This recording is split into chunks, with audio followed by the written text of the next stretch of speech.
Buenos días, buenas tardes, buenas noches, ¿cómo estás? Todo ok, todo perfecto. Hoy tenemos más una clase de Clínica 1 donde vamos a charlar a respeito de obstrucción intestinal, o sea, ilho, y también a respeito de apendicitis.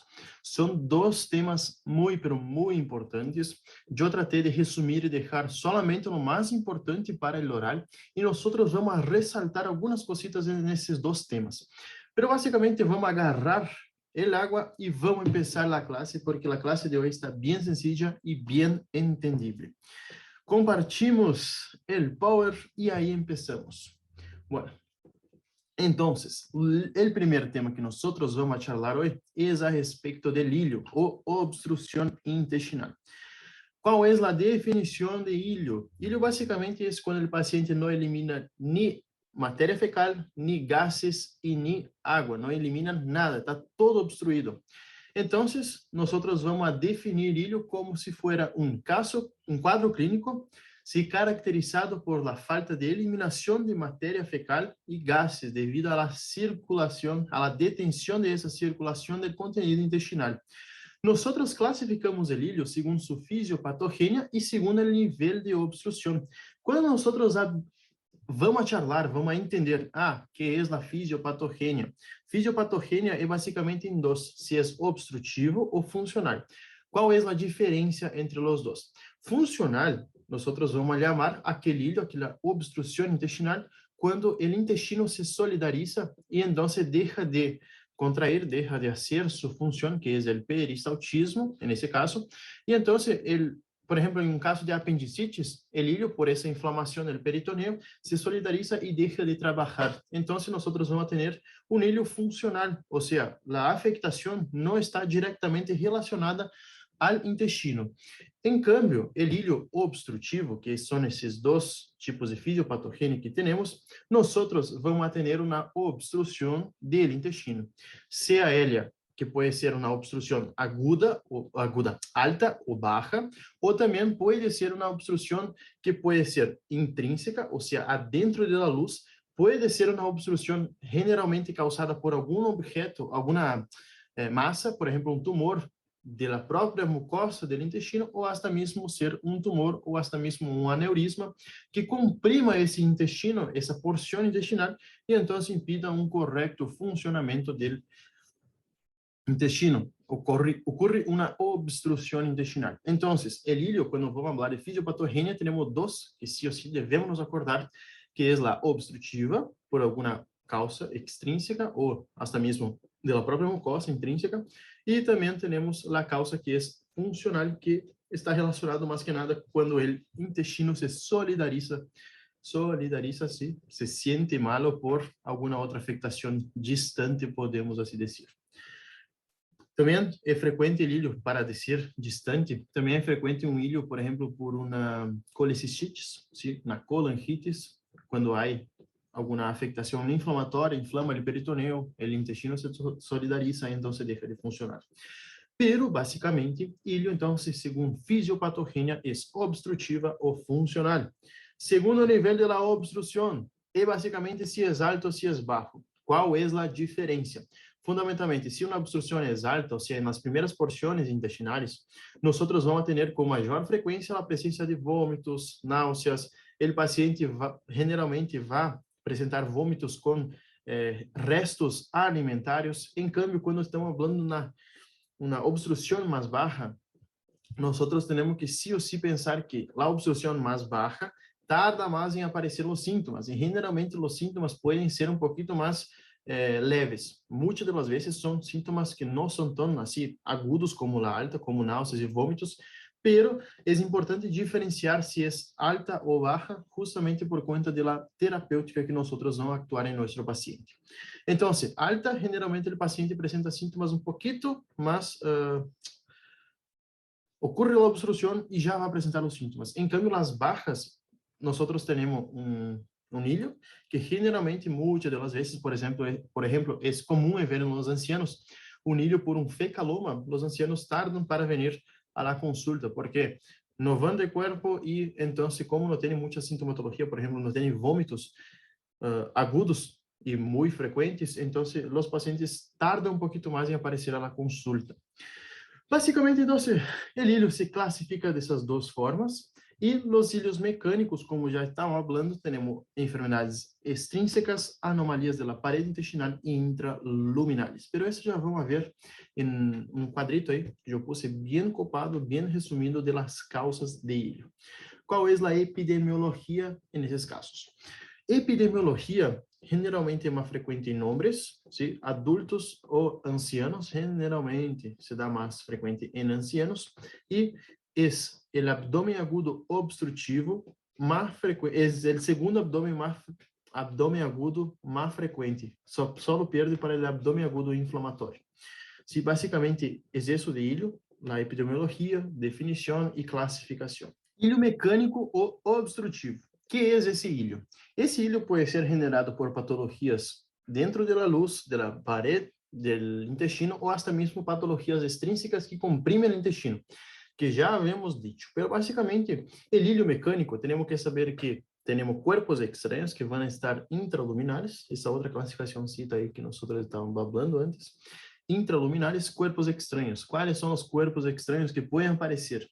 Besoar, que es cuando el paciente, o tricobesoar, que es cuando el paciente tiene una alteración mental, que come cabelo, pelo, cabello, pelo, lo que encuentra en la frente que sea fios.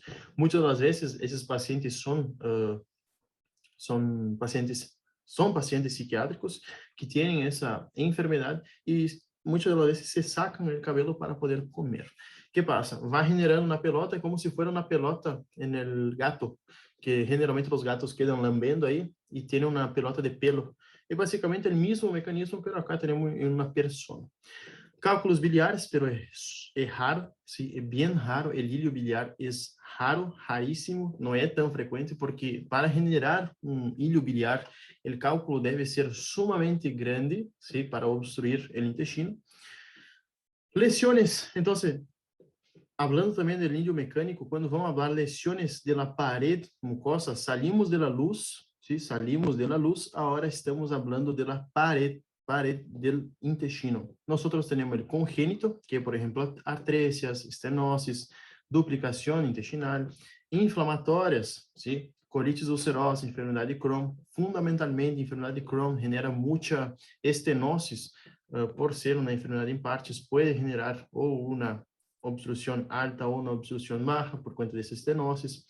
Colitis ulcerosa não é tão frequente a estenosis, pero pode generar, o mais frequente acá, acuérdense isso, Crohn, sí o sí, causa muito frequentemente estenosis intestinal e generalmente é por isso que os pacientes vão perdendo pedaços intestinais. Nós temos que intervenir quirúrgicamente para sacar esse pedaço que está obstruído, esse trocito aí, essa região que está com estenosis. Tumoral, tumor de cólon ou de intestino delgado, ¿sí? Tumor de la pared del intestino. ¿Qué pasa? Ese tumor, cuando crece hacia adentro, tiene una invasión hacia adentro, entonces impide con que la materia fecal pase de manera adecuada y entonces eso causa un hilo, una obstrucción intestinal. Esa obstrucción entonces puede ser aguda o crónica.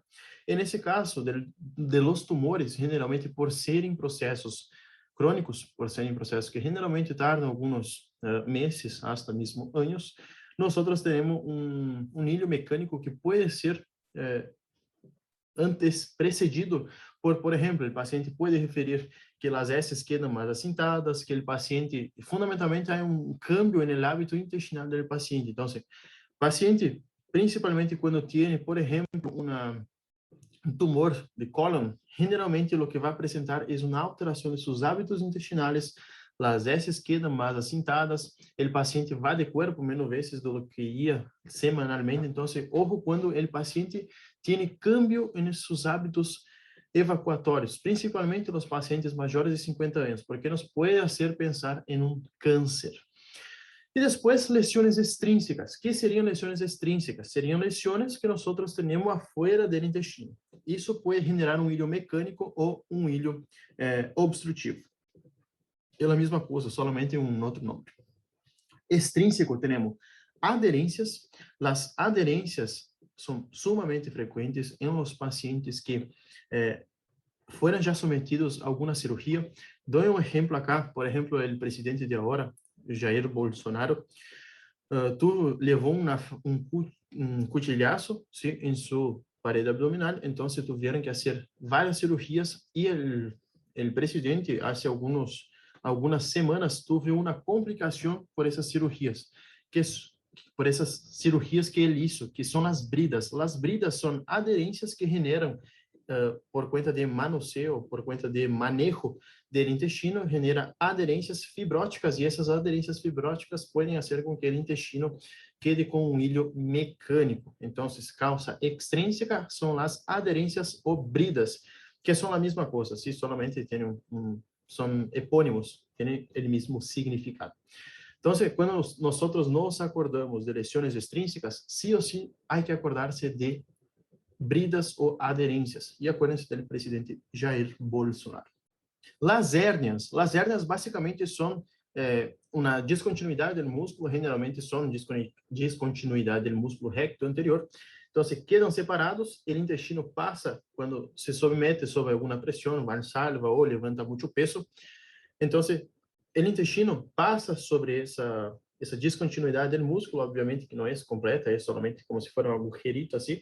Y entonces lo que pasa es que cuando sale el intestino puede quedar ahí afuera, el ácido intestinal, y entonces puede generar una obstrucción en esa región. Y si nosotros razonamos un poquito, si tenemos en alguna porción del intestino, generalmente es intestino delgado que sale, cuando tenemos una porción de intestino delgado ahí, nosotros vamos a tener detención del tránsito intestinal, entonces vamos a generar un hilo mecánico. O sea, nosotros tenemos eso, es una hernia, cuando tenemos discontinuidad de la pared muscular, entonces sale un ácido intestinal y queda ahí. Adherências obridas são essas quando genera adherência entre as asas intestinais e genera uma obstrução intestinal. Introsuspección es cuando una porción del intestino se pone adentro de otra porción. Eso generalmente ocurre más frecuentemente en niños y recién nacidos, o sea, edades muy bajas y mayores de edad, o sea, adultos jóvenes, generalmente no ocurre eso. Y vúvulos, ¿qué son vúvulos? Vúvulos son torsiones intestinales, como ustedes pueden ver acá. Isso genera, obviamente, um hilo mecânico e também, muitas das vezes, os vúvulos são na emergência médica. Porque se nós nos ponemos a razonar, todo o intestino, toda a parede intestinal está irrigada e inervada. Quando temos uma torção dessa magnitude, nós estamos torcendo a vasculatura. E se nos acordamos de mais uma cosita, as venas não têm o aparato, a capa muscular.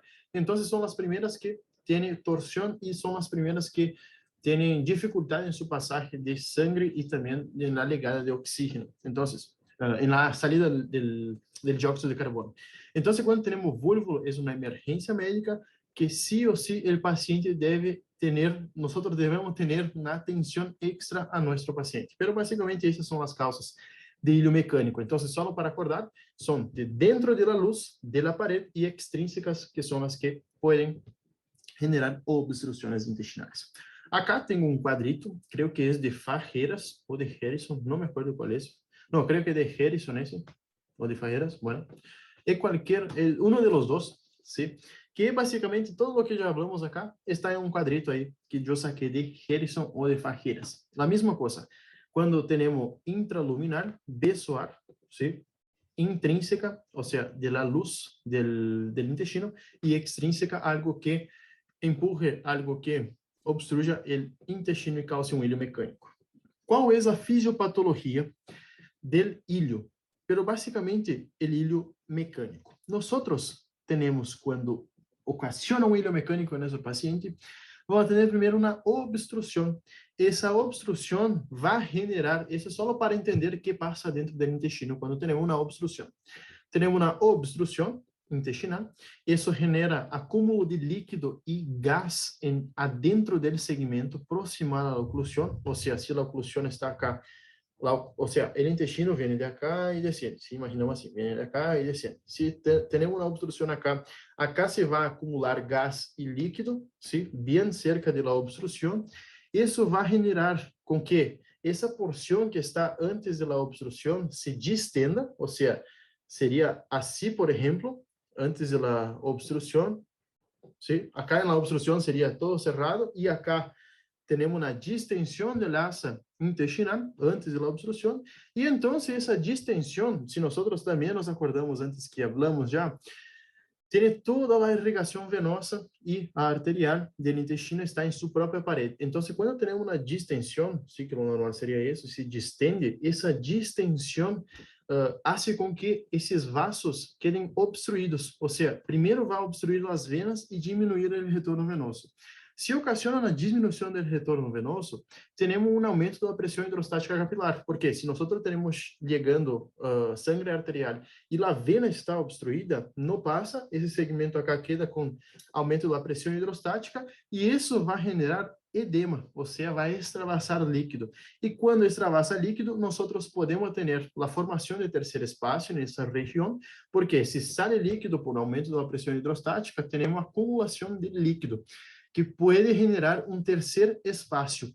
E se genera esse terceiro espaço, genera hipovolemia, ¿sí? Porque é um terceiro espaço muito voluminoso e, como sabemos, o que extravasa generalmente é líquido que está na sangre, ou seja, nos capilares. Então, extravasa, temos uma hipovolemia.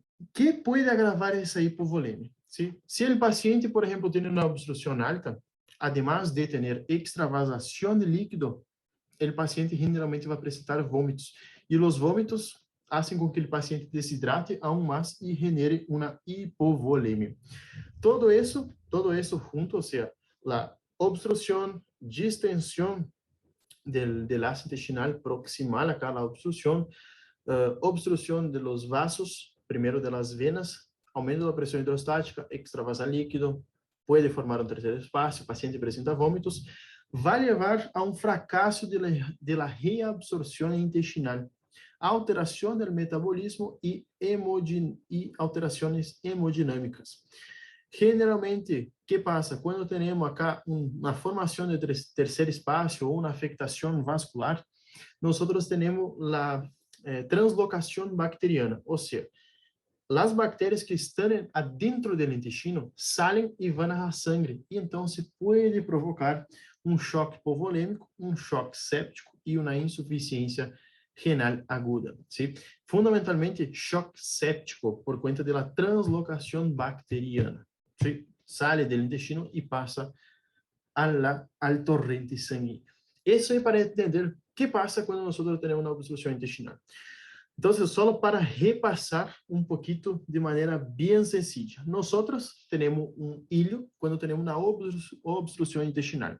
El hilo puede ser clasificado según su fisiopatogenia, o sea, si es obstrutivo, mecânico o funcional.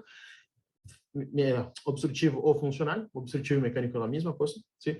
E também se pode classificar a partir de seu nível de obstrução, se é alto ou se é baixo. Qual é a diferença se é alto ou se é baixo? Se é alto, nós estamos falando que essa obstrução generalmente está no duodeno ou nas primeiras asas do jejum híleo. E se é uma obstrução baixa, nós estamos falando que a obstrução se assenta que está em las últimas porções do jejum híleo ou essa mesma no colo. Isso é a classificação de alta e baixa. Fundamentalmente, nós temos como classificar se é alta ou se é baixa por la semiologia, sim, e já vamos ver isso. Então, vamos fundamentalmente saber agora a classificação e a fisiopatologia. Quando nós falamos de hilo mecânico, sim, é patologia intrínseca da parede e extrínseca, e quando falamos de hilo funcional, nós estamos falando que o intestino se solidariza con alguna cosa, ¿sí? Con alguna otra inflamación, infección en alguna otra región, y entonces deja de funcionar. Bueno, clínica y diagnóstico de hilo. Ahora estamos hablando fundamentalmente del hilo, que es el hilo mecânico, ¿sí? ¿Cuáles son las fases para diagnóstico de ese nuestro paciente con hilo? Primero necesitamos reconocer la oclusión. Localizar o nível da oclusão, distinguir se é uma oclusão mecânica simples ou estrangulação, e acá vamos fazer um parênteses, se vamos charlar um pouquinho, porque nós quando temos uma oclusão, temos que ver se há estrangulamento. O que é o estrangulamento? É a afectação de, por exemplo, a vasculatura desse intestino, dessa porção intestinal. No es lo mismo tener un paciente que tiene, por ejemplo, un vúvulo, que es una torsión de un asa intestinal, y en cambio un paciente que tiene una hernia no estrangulada.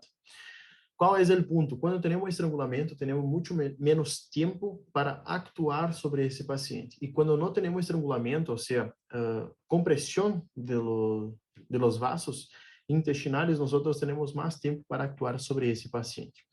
Obviamente que depende del estado general del paciente y todo eso, pero por lo general, generalmente no estrangulado tenemos más tiempo para actuar y los pacientes que tienen estrangulamento vascular es poco tiempo para interactuar y generalmente los pacientes con estrangulamento van a cirugía. Y después, establecimiento de las condiciones generales del paciente, signos vitales, balance hidroelectrolítico, todo eso. Entonces, nosotros tenemos que evaluar si está estrangulado o si no está estrangulado. Generalmente, la hernia estrangulada, el vóvulo y la introsuspección generalmente tienen afectaciones vasculares. Entonces, son emergencias quirúrgicas, en la mayoría de las veces. Clínica. ¿Cuál es la clínica del dolor, de la obstrucción intestinal?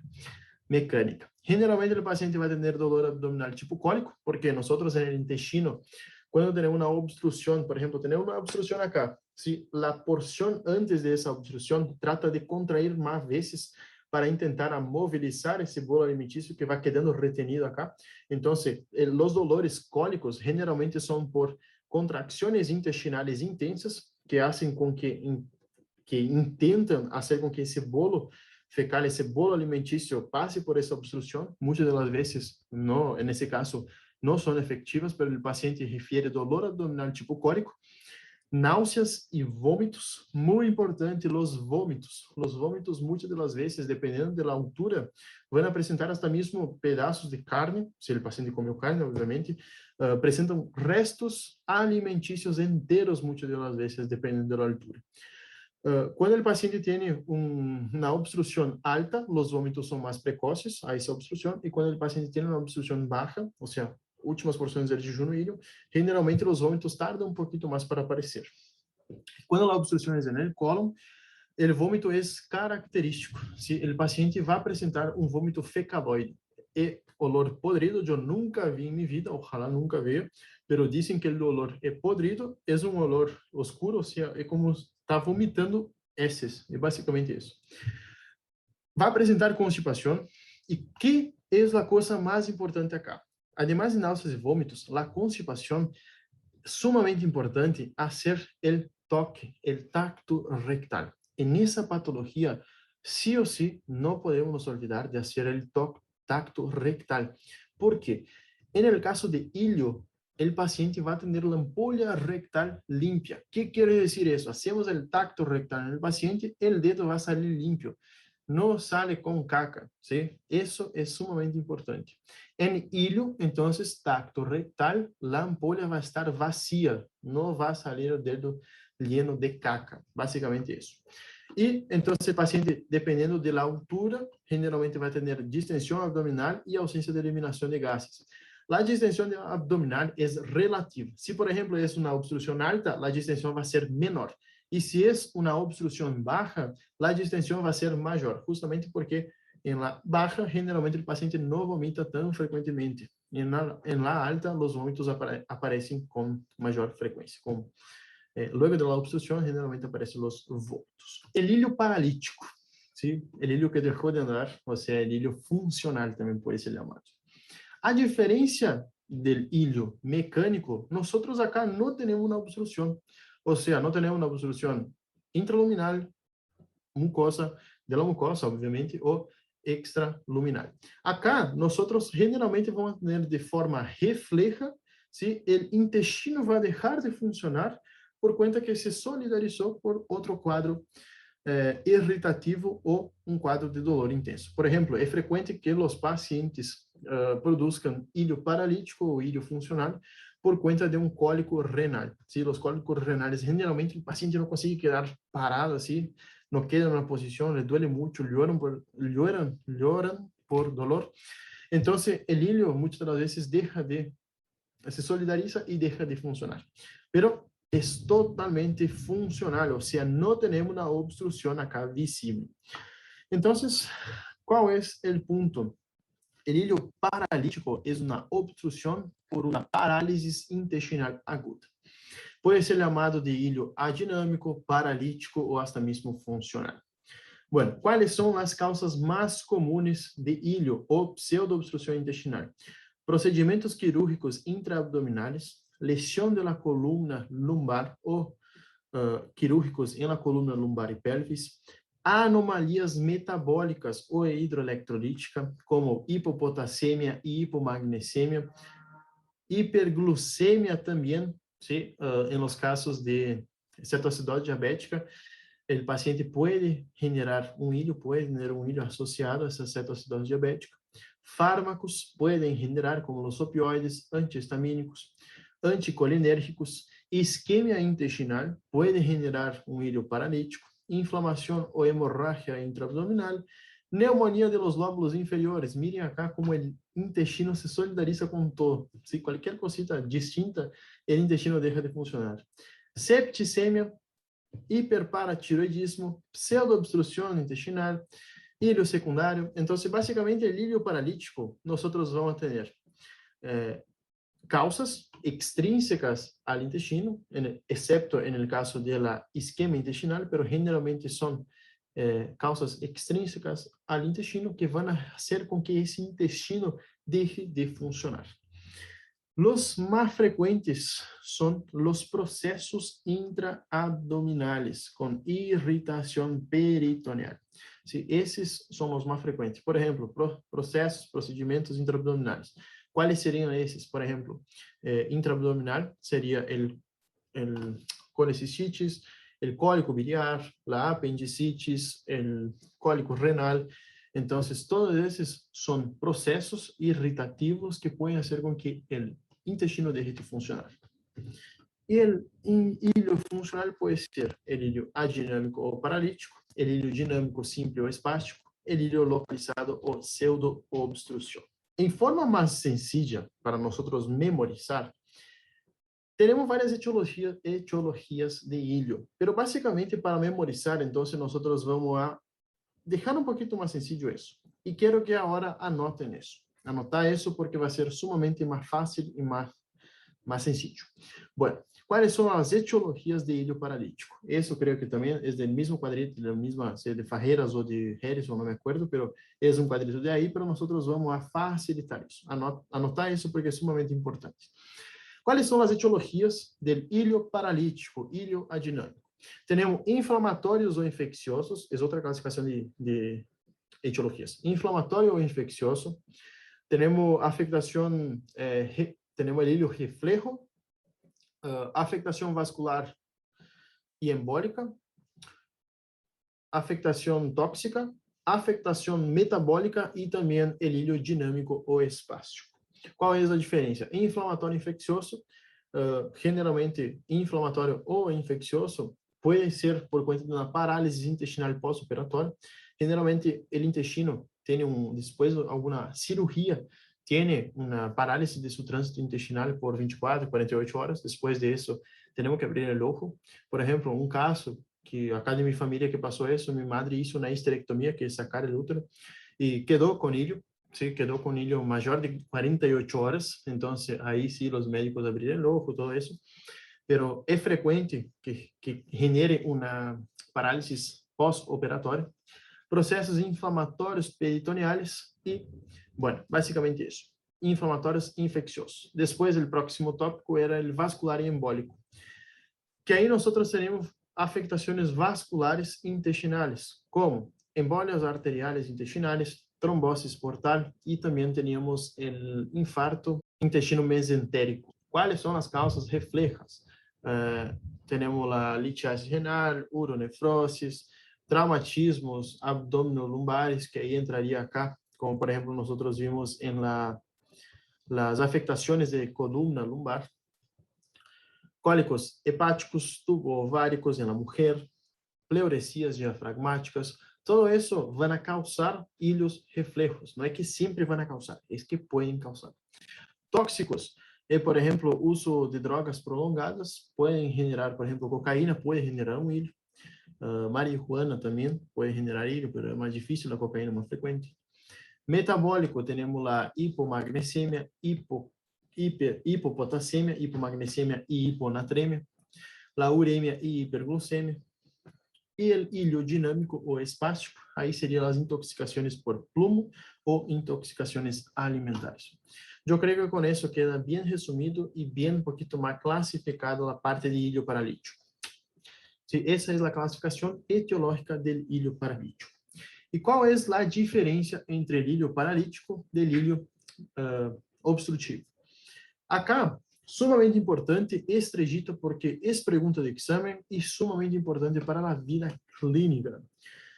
Qual é a diferença?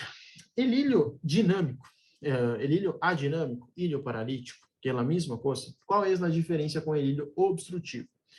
Acá, nós vamos ter uma ausência de los ruídos hidroaéreos desde o início do ilho. Ou seja, o paciente começou, teve a detenção del trânsito intestinal, não vai ter ruídos hidroaéreos. Em câmbio, o paciente que tem o ilho obstrutivo, que foi ocasionado por uma obstrução intestinal, seja ela intraluminal, de la mucosa ou extrínseca, ¿sí? Isso é muito importante. Como nós havíamos já dito antes, temos a obstrução, o paciente tem dolor por cólico, e esses cólicos que são o peristaltismo tentando movilizar essa parte que está obstruída. Que passa? Em las primeiras 8 hasta 10 horas de ilho obstrutivo ou mecânico, ojo nisso, anota isso porque é muito importante, em las primeiras 8 hasta 10 horas, alguns guias dizem hasta 12, mas generalmente 8 ou 10 horas de ilho obstrutivo ou mecânico, nós vamos ter um aumento de los ruídos hidroaéreos, ¿sí? Ou seja, qual é a quantidade normal de ruídos hidroaéreos? É de 5 hasta 35 por minuto, ou seja, 5 a 35 ruídos por minuto. Em las primeiras 8 horas produzido em ilho, nós teremos como diferenciar quando é um ilho mecânico, um obstrutivo e de um ilho paralítico. Depois dessas 8 a 10 horas, é como se o intestino se cansa de quedar contraindo, e então os ruídos hidroaéreos não aparecem mais e queda indistinguível clinicamente se é um ilho paralítico ou se é um ilho obstrutivo. Basicamente isso, sim ou sim, há que acordar-se, porque é sumamente importante. Primeiras 8 a 10 horas, queda contraindo, por isso que o paciente tem muito dolor abdominal. Em câmbio, acá en el ilho que é paralítico, generalmente os pacientes não têm tanto dolor abdominal como no ilho obstrutivo. E é justamente por conta disso. Contrai para tentar vencer essa obstrução e depois, passadas as 12 horas, o intestino se cansa e então se deixa de contrair. E clinicamente, os ruídos hidroaéreos não vão aparecer e vão ser igual em los dois casos, tanto em ilho obstrutivo quanto em ilho paralítico. Bueno, então, clínica. Depois de haver hecho essa introdução, temos a detenção do trânsito intestinal, distensão abdominal, vômitos e ausência de ruídos hidroaéreos. Isso é característico, por isso eu puse em negro, em negrito. Os pacientes generalmente apresentam moléstia abdominal por la distensão, pero no dolor tipo cólico. Não puse em negrito, pero porfis, pongo em negrito porque não apresentam dolor tipo cólico. Generalmente só vão apresentar a moléstia abdominal.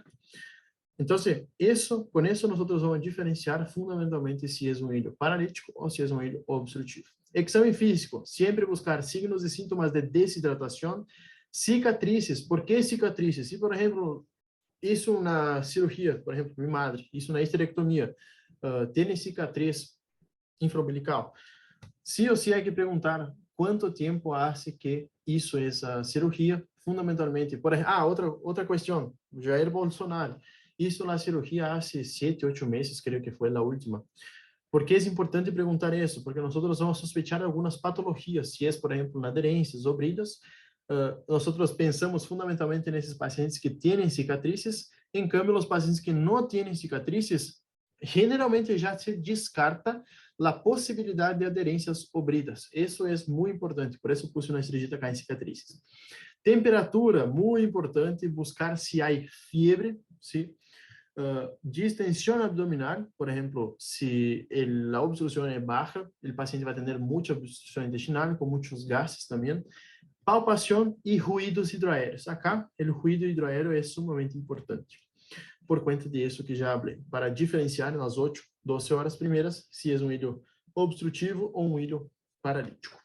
Fiebre y tacto rectal. No olvidar del tacto rectal, ¿sí? Sumamente importante. Bueno, exámenes complementares. ¿Qué nosotros vamos a hacer para nuestro paciente con ilio?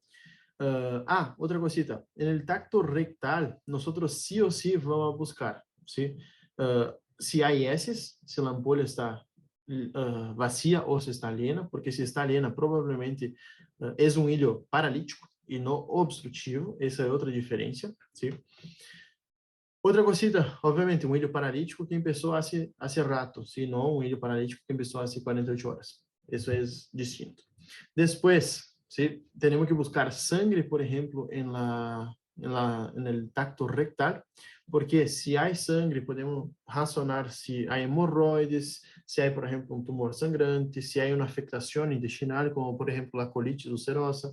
Entonces, sí o sí, tacto rectal es sumamente importante. Para el oral, para quedar más sencillo, nosotros vamos a hacer lo siguiente. Tenemos que fundamentalmente saber la definición, que es un ilho paralítico, que es un ilho obstrutivo, y también clasificar cuando es alto, cuando es bajo, y la clínica, solamente, y el diagnóstico, obviamente, no olvidar del tacto rectal. Solamente con eso, por ejemplo, ilho es una obstrucción, una detención del tránsito intestinal, no pasa ni aire, ni gas y ni materia fecal. ¿Sí? No pasa nada. Líquido, gas y materia fecal, no pasa nada. Clasificación fisiopatológica, clasificación segundo nivel de obstrucción, y bueno, básicamente esas dos clasificaciones. Después, charlamos un poquito sobre cada uno, las causas principales. 5 causas ya son lo suficiente de cada uno. No queda ahí mucho mirando causa, porque generalmente no van a hacer mucho hincapié en causas. Diagnóstico. El examen físico, sumamente importante, tacto rectal, no se puede olvidar. Después, exámenes complementares, que era lo que vamos a ver ahora, tratamento y listo. Es eso, ilho. No hay que dar mucha vuelta porque es bien sencillo. ¿Qué nosotros vamos a hacer es exámenes complementarios? Laboratorio completo, radiografía simple de abdomen, que en la radiografía nosotros vamos a ver ese hallazgo clínico bien característico. Sí, acá nosotros podemos ver que tiene nivel hidroaéreo, acá también nivel hidroaéreo, acá también nivel hidroaéreo. Y esa imagen acá es característica, se puede llamar imagen en pila de monedas, ¿sí? Imagen en pila de monedas.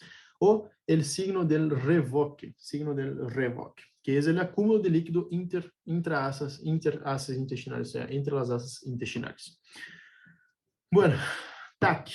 Acá tenemos una TAC, que tenemos también acúmulo de líquido interasas, como se puede ver. Acá es nivel hidroelectrolítico, no, nivel hidroaéreo, ¿sí? Y eso básicamente nosotros lo que vamos a ver en un ilho cuando el paciente presenta un ilho, sí o sí hacer radiografía de abdomen.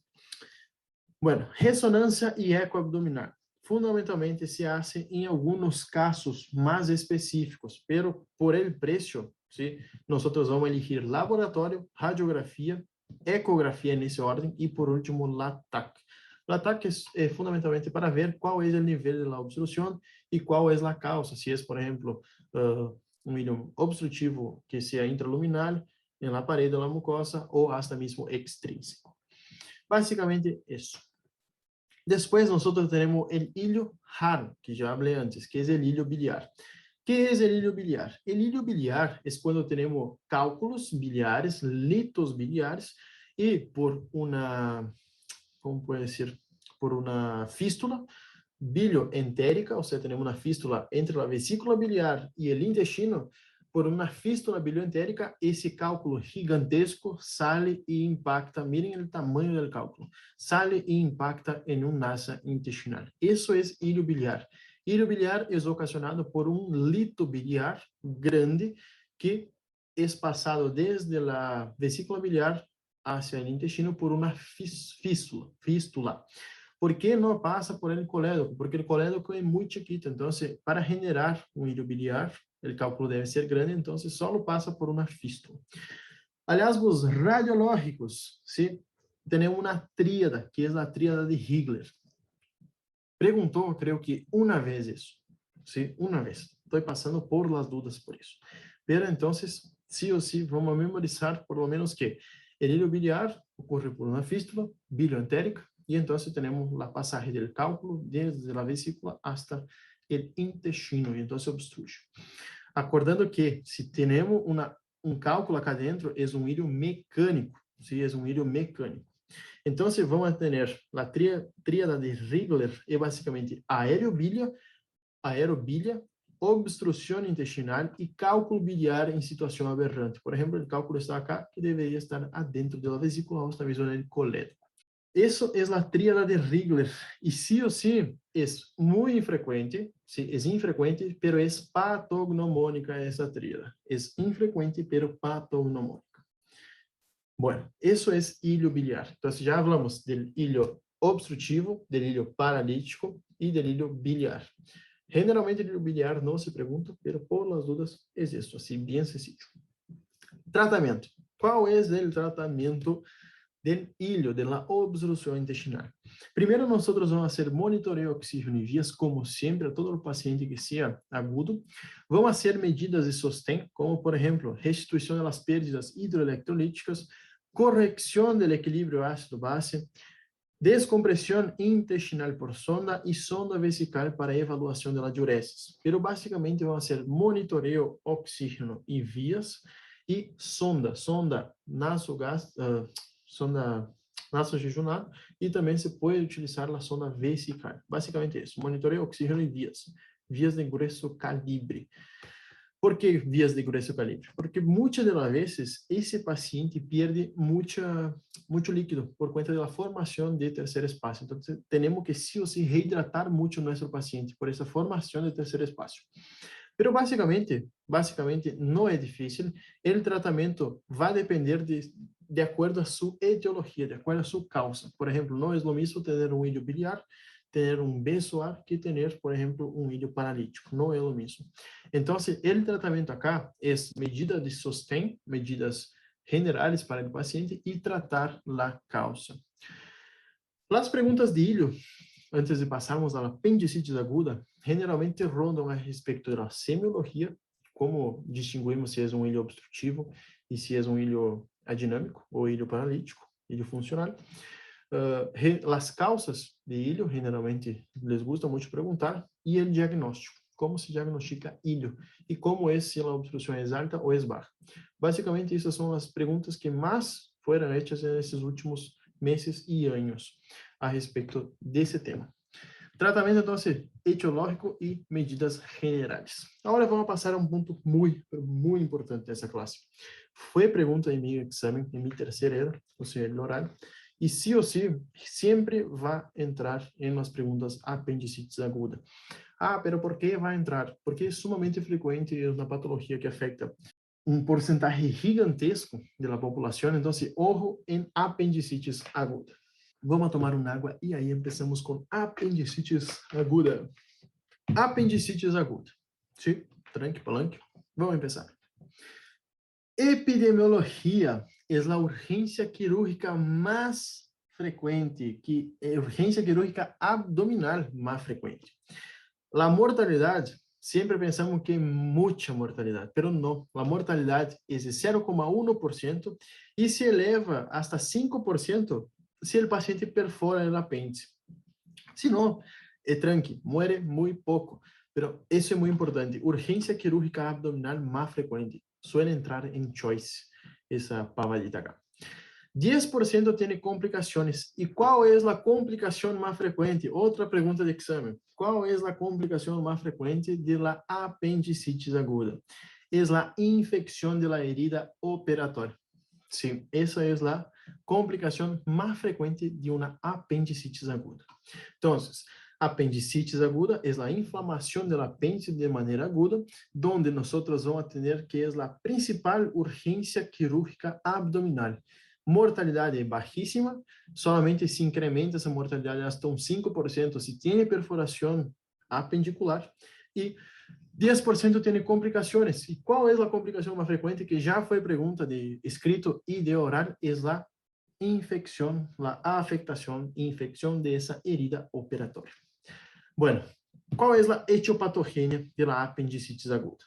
Causa más frecuente y vamos a ver ahora todo eso.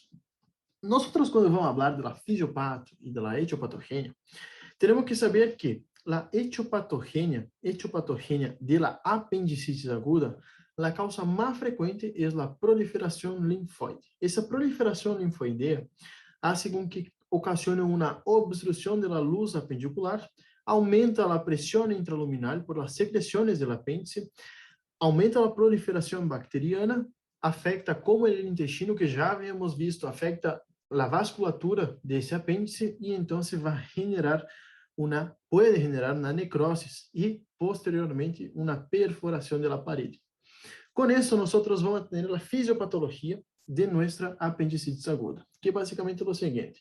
Tenemos la obstrucción de la luz apendicular, que puede ser o por fecalito o por proliferación linfoidea. La más frecuente no es por fecalito, es por proliferación linfoidea. Esa obstrucción causa un aumento de la presión intraluminal. Eso va a generar la misma cosa que tenemos en el intestino, compromiso vascular, que puede ser una necrosis y hasta mismo una gangrena con perforación. ¿Sí? La causa más frecuente entonces es la proliferación linfoidea, o sea, la hiperplasia de los folículos linfoides. Esa es la causa más frecuente que estaba a acabar, que ya dije. En adultos, sí, es frecuente dar por fecalitos. Y hay otras causas más raras, como por ejemplo, parásitos, cuerpos extraños, que pueden generar apendicitis aguda. Pero lo más frecuente es hiperplasia linfoidea y fecalitos. Hiperplasia siempre es la más frecuente. Fecalitos es después. Anatopatología. Eso no se pregunta ahora. Van a preguntar en cirugía, cuando ustedes tengan cirugía el año que viene. Entonces, generalmente no se pregunta la evolución. Hay algunos docentes que les gusta preguntar, entonces nosotros ya vamos a mirar ahora para que, si por ahí les pregunta este año, nosotros ya sabemos y el año que viene también ya sabemos de nuevo. Pero básicamente, nosotros tenemos al inicio de esa afectación, o sea, 24, 36 horas después de la obstrucción apendicular, tenemos un apéndice que está aumentado de tamaño. O sea, vamos a tener una apendicitis simple o catarral, que son los primeros estadios después de esa obstrucción apendicular. Generalmente vamos a tener una inflamación de la mucosa, ¿sí? Y macroscópicamente es normal. Después, pasado algunas horas, vamos a tener la apendicitis flemonosa o fibrinosa. ¿Qué es eso? Eso pasa cuando el paciente tiene varias horas después de la obstrucción. Eso ocasiona una ulceración de la mucosa y entonces se ve así el apéndice, se ve más enrojecido. ¿Cuál es el punto? Si nosotros no tratamos acá nuestro paciente con ese apéndice reinflamado como está, el paciente por esa distensión apendicular genera una obstrucción de los vasos y entonces puede generar una gangrena. Y cuando vemos la gangrena, tiene esas regiones un poquito más negruzcas acá, que son relacionadas a la necrosis, y después esa gangrena puede perforar.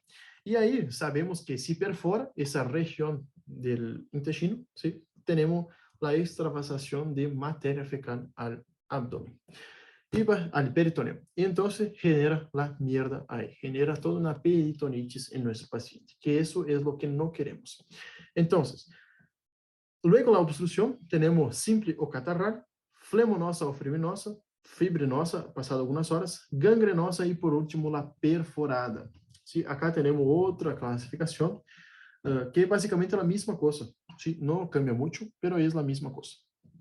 ¿Y cuál es el chip? 60% es obstrucción en hiperplasia linfoide y 30-40% es fecalito. O fecalito. ¿Sí? Básicamente eso. Clínica, sumamente importante. Esa fue la pregunta de mi horario. ¿Cuál es la cronología de Murphy? Sí o sí, es pregunta de horario. ¿Sí? Me preguntó a varias personas que yo conozco, entonces, muy, muy importante. Pero ¿por qué es muy importante esa clínica? Porque 50% de los pacientes presentan esa secuencia clásica visceral somática, que puede ser llamada más fácilmente de cronología de Murphy. Hay otros apuntes que dicen que tenemos una tríada de Murphy. Y básicamente la misma cosa, pero acá nosotros vamos a organizar en orden, que es lo que yo vi. Entonces, Nosotros en una fase visceral o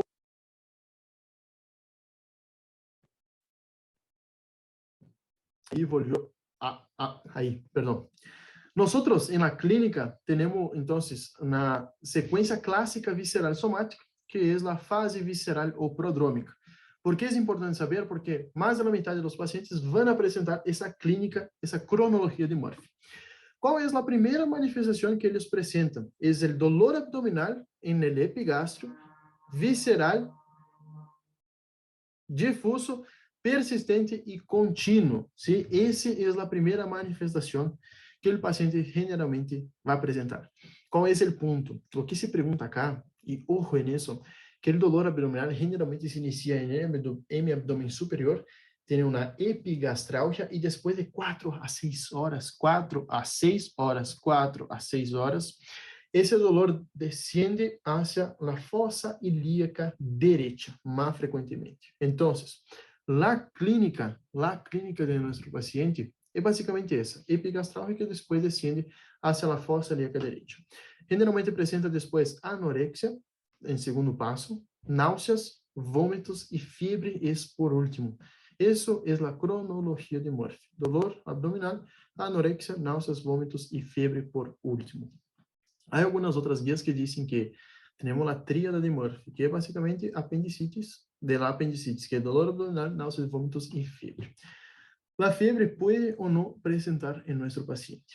Entonces, dolor abdominal, anorexia, total, náuseas y vómitos, solo para repasar. Al examen físico, sí o sí tenemos que evaluar el estado general de nuestro paciente, si hay fiebre, la palpación, ¿sí? Es sumamente importante la fiebre generalmente como se presenta en los últimos estadios, es importante buscar porque nuestro paciente ya puede estar muy grave. Palpación, sí o sí saber, es pregunta de examen, ya vi que pregunto bastante también, ¿dónde está el punto de McBurney? ¿Qué es el punto de McBurney? El punto de McBurney no es el mismo que el signo de Bloomberg. El punto de McBurney, entonces está, nosotros vamos a dividir desde la espina ilíaca anterosuperior hasta el ombligo en 3 tercios.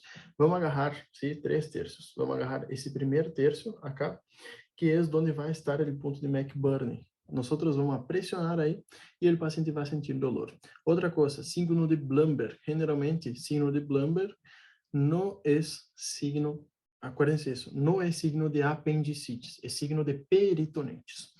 Entonces, Bloomberg es el dolor a la descompresión abdominal, en el punto generalmente de McBurney. Después tenemos el signo del obturador, signo de Dunphy, signo de Bloom y signo de Havosin. Son los principales signos que sí o sí nosotros debemos saber. El signo del obturador es básicamente dolor a la flexión del muslo derecho. El signo de Dunphy es básicamente... Dunphy es cuando el paciente tiene tos y aumenta el dolor en la fosa ilíaca derecha. Y el signo de Havosin, que es un poquito más fácil así, pero puse esa imagen para ser más fácil. Y cuando presionamos en la fosa ilíaca izquierda, hacemos presión, palpación profunda, y entonces ese gas es movilizado y entonces se moviliza de manera retrógrada y entonces aumenta la presión en el apéndice. El paciente va a referir un dolor en la fosa ilíaca derecha. Lo más característico acá es la clínica, que fundamentalmente empieza con epigastralgia y después desciende a 4 a 6 horas hacia la fosa ilíaca derecha. Diagnósticos diferenciales, sumamente importante. Es distinto una apendicitis en ancianos y en niños. ¿Por qué? En los ancianos, generalmente los pacientes tienen menor sintomatología y en los niños, generalmente, no se generalizan los síntomas, generalmente son más localizados, entonces son 2 casos que son más difíciles de hacer diagnóstico. Pero cuando tenemos que hacer diagnósticos diferenciales de afectaciones abdominales, como por ejemplo, enfermedade pélvica inflamatória, gastroenterites, afectação de via biliar, afectação geniturinária, hérnias, rotura de corpo amarillo, embaraço ectópico e endometrioses. Fundamentalmente importantes hacer diagnósticos diferenciais com apendicitis e também é pergunta de horário. Por ser sumamente frecuente la apendicitis, nosotros en la clase Plus vamos a hablar más algunas cositas que son bien importantes para nosotros saber para el examen. Entonces, ahora vamos a hacer solamente una introducción. Introducción no, vamos a hacer los puntos más específicos y después vamos a agregar algunas cositas a más para la clase no quedar muy larga. Bueno, diagnóstico. ¿Cómo se hace diagnóstico de apendicitis? El diagnóstico, por increíble que parezca, es clínico. Nosotros vamos a tener la escala de Alvarado, clínico y laboratorial. Pero nosotros tenemos la escala de Alvarado que nos ayuda a hacer diagnóstico de apendicitis. Nosotros, cuando tenemos un puntaje de 0 a 3, es otro diagnóstico. 4 a 6, tenemos que enviar el paciente para hacer una eco o un TAC. Y si es 7 a 9 puntos, es tratamiento quirúrgico, porque ya tenemos que es una apendicitis aguda. Entonces, ¿cuáles son los puntos de la escala de Alvarado? Nosotros tenemos dolor en cuadrante izquierdo-derecho, leucocitosis, fiebre, rebote, o sea, Bloomberg positivo, migración del dolor epigastral, que descendió, náuseas, vômitos, que puntúa 1 punto, y anorexia. ¿Cuáles son los dos únicos que van a puntuar 2 puntos? Dolor en fosa ilíaca derecha y leucocitosis. Esses são os únicos 2 pontos que vão a pontuar 2, ¿sí? Qual é o negócio acá? Leucocitosis, muitas das vezes, o paciente tarda para apresentar. E isso também é pergunta de exame. Não é que sempre, quando tem uma apendicite, vai apresentar leucocitose. Muitas das vezes, a leucocitose tarda um pouquinho, então, ojo nisso, porque é por isso que a leucocitose pontua 2 pontos, porque é hallazgo muito, pero muito característico. Depois, radiografia, para ver se não há perfuração, ecografia e TAC e laparoscopia. Então, diagnóstico, laboratório, radiografia, ecografia e laparoscopia. La radiografia de abdômen, nosotros lo que podemos nos encontrar acá son límites hidroaéreos que nos está hablando que tenemos un hilo reflejo por cuenta de una apendicitis, ¿sí? Acá tenemos un fecalito, esa es lo que apunta para el fecalito que está obstruyendo el apéndice, y acá tenemos un hilo reflejo, que el intestino se solidarizó con el apéndice. Y bueno, acá tenemos una ecografía que ve el apéndice con las paredes más engrosadas y también la luz apendicular aumentada de tamaño. Y acá tenemos la apendicectomía laparoscópica, que puede ser, solo acordando, la quirúrgica puede ser laparoscópica o puede ser laparoscópica abierta o laparoscópica por video. ¿Cuál es la diferencia? Generalmente la abierta, cuando se hace la incisión, el paciente tiene un mayor riesgo de complicaciones, como por ejemplo la afectación de la herida quirúrgica, y también vamos a tener como otro problema la estancia en el hospital. Generalmente la por video es mucho menos dañina, por así decir, es más sencilla, queda una cicatriz, no queda tan fea la cicatriz porque son 3 agujeritos que se hacen, entonces es mucho más sencillo. ¿Cuál es el tratamiento de la apendicitis aguda? Generalmente es quirúrgico y urgente. Todos los casos se hacen apendicectomía, excepto enfermos con plastrón sin afectación general. Plastrón, ¿qué es plastrón? Plastrón es cuando tenemos una afectación apendicular, una apendicitis aguda, y nuestro cuerpo automáticamente intenta retener esa infección, esa inflamación de manera local. Eso vamos a ver en la clase Plus, sí o sí, pero básicamente es eso. El plastrón es frecuente, no es tan raro, pero en esos casos se hace un tratamiento conservador, porque nuestro cuerpo ya trató de intentar localizar, a no diseminar esa infección.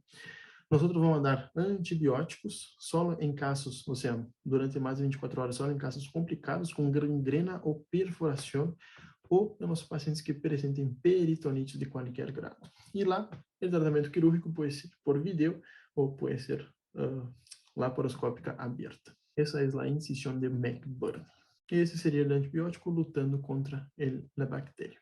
Esa fue la clase de hoy. Creo que dejé muy sencillo, bien fácil para entender esa clase. Ojalá que te guste, si preparé con mucho amor y cariño. Y entonces, bueno, nos vemos en la próxima clase. Muchas bendiciones a todos ustedes y nos vemos en la próxima clase. Adiós y hasta luego.